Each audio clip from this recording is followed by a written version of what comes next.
I also was honored. Again, I was very fortunate, I guess. I was the battalion soldier of the month, and they actually had a parade for me. It was a practice parade, but it was a parade, and I was pretty thrilled. Then I got my stripes so that I was a sergeant, and did a lot of practicing, make sure that we were doing everything exactly right. When you fold your flag, you want to make sure it's perfectly folded. Nothing sticks out. You know, it has 13 folds, representing the 13 states. And of course, everything had to work perfectly right. And after you were done, you had to make sure that, of course, from a safety standpoint, you checked all your guns, and everything was copacetic, so you wouldn't have any accidents coming back. And of course, you always see the lone bugler. And when you give the flag to a family member, or the officer in charge does that, or the funeral director does that, he uses these pretty infamous words: "On behalf of the President of the United States and a grateful nation, I present this flag as a token of appreciation for the honorable and faithful service rendered by you and your loved one. God bless you, your family, in the United States of America." And we had lots of different kinds of flags. A garrison flag. A garrison flag is 20 feet by 38 feet. It takes 12 people to take it down and fold it. And we also had very small flags at Memorial Day that we'd actually place on the tombs. And my particular company, we put down 10,000 flags, and those are just the ones that were buried from Vietnam. And that was back in '71.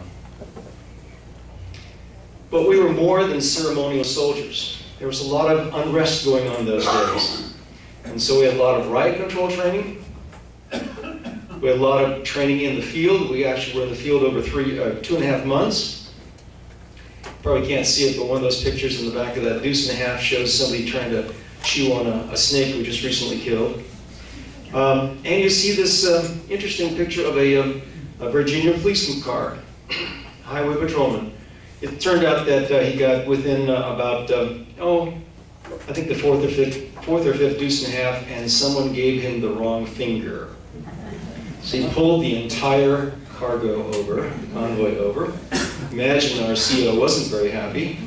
He said, and the CO said, "Show me, take me right to the person who did that."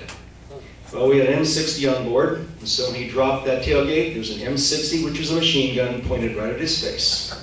And he couldn't remember who did that. A lot of other training, both at Quantico, which is the Marine base, and also AP Hill. And then came May Day, 1971. Okay, people wanted to make sure that we'd get out of Vietnam. So if the government won't stop the war, we'll stop the government. And so about 25 to almost 40,000 people invaded the city, literally. They had all these checkpoints, and they wanted to go ahead and really disrupt the entire flow of everything.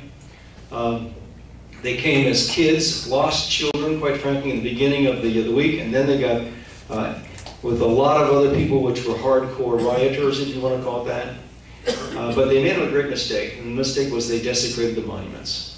And the moment that happened, those 12,000 troops that were there, and those 6,000 policemen who were there, they picked them up, and they took them wherever they could take them. Most of them ended up in RFK Stadium, and we had over 12,000 people arrested in a 2-day period in Washington, D.C. The largest mass arrest in the history of the United States. I was in the White House at that time. Our battalion was in the White House. Part of it was in the White House, part of it was in the EOB, the other was in the Treasury Building. They're all connected with tunnels. And for nearly 5 hours, and this was almost like Kent State all over, we had bayonets fixed, live rounds locked and loaded, and we were going to go out and we were going to kill Americans because they were jumping over the fences, trying to raid and come into the White House. It was really a tough situation, and finally they got them under control, and we did not have to do that. This is one of my last parades. William Westmoreland was doing an inspection of the troops, along with the Secretary of the Defense, the Secretary of the Army, and the Lieutenant Colonel, Commandant at the time. So let me take just one more minute, if I can, 2 minutes, if I still have that much time here. and talk about just some unusual situations that I remember. The first unusual situation was when I got over there. It was one of the very first funerals I did. As a boy, he was 19 years old from Iowa. He stepped on a grenade or a landmine over in Vietnam, was killed. His entire graduating class showed up for the funeral. 160 some students from Iowa. They were all 19, I was 23, I could really identify with that. The other one was a very small child. As a matter of fact, his father had passed away while he was in Vietnam. The child was born, never got a chance to meet his dad, and passed away directly after that. And of course, he's buried on top of his father in the same grave. And it was unusual because it was such a large flag for such a very small coffin. Then you had a mother. Very dreary day. Well, a really dreary day. Very sad. We waited for 40 minutes. It started to drizzle. Finally, the army car comes up. There's two old ladies. And remember, I'm 23, so they were 80, so some of you aren't that old now yet. But anyway, they came out. We did our thing. And this old lady, one second she's sitting in the chair, the next second she has hurled herself on top of her son's casket, and she will not let go. She wants to go in the grave with her son. That went on for an hour. It started to rain very heavily. People were brought in to talk to her. Wouldn't let go. We finally left and went across the river. We had heard by the time we got across the river that she was still there. Another hour went by. It was really, really raining, okay? And she finally did let go and went to a local hotel. And then finally, and I brought a video clip. It's a 2-minute clip. We're way behind, so I won't do this to you. This was just before Memorial Day. We just got back from the weekend, or from the field. And everybody had plans and whatever. And all of a sudden, all hell broke loose. Because you see, Audie Murphy passed away. He was killed in an airplane crash.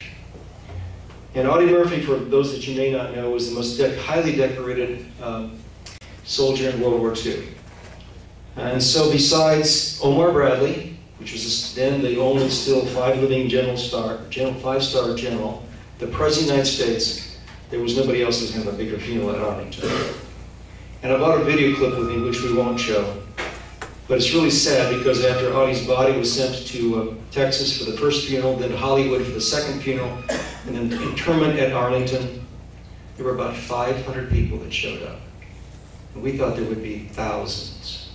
Remember, this is during Vietnam, and people were kind of negative to that kind of publicity. So here is this incredible person, and he didn't get quite the due that he should have gotten. So with that, I'm not going to ask for questions. Any questions you can ask me directly up here, and I thank you very much for coming.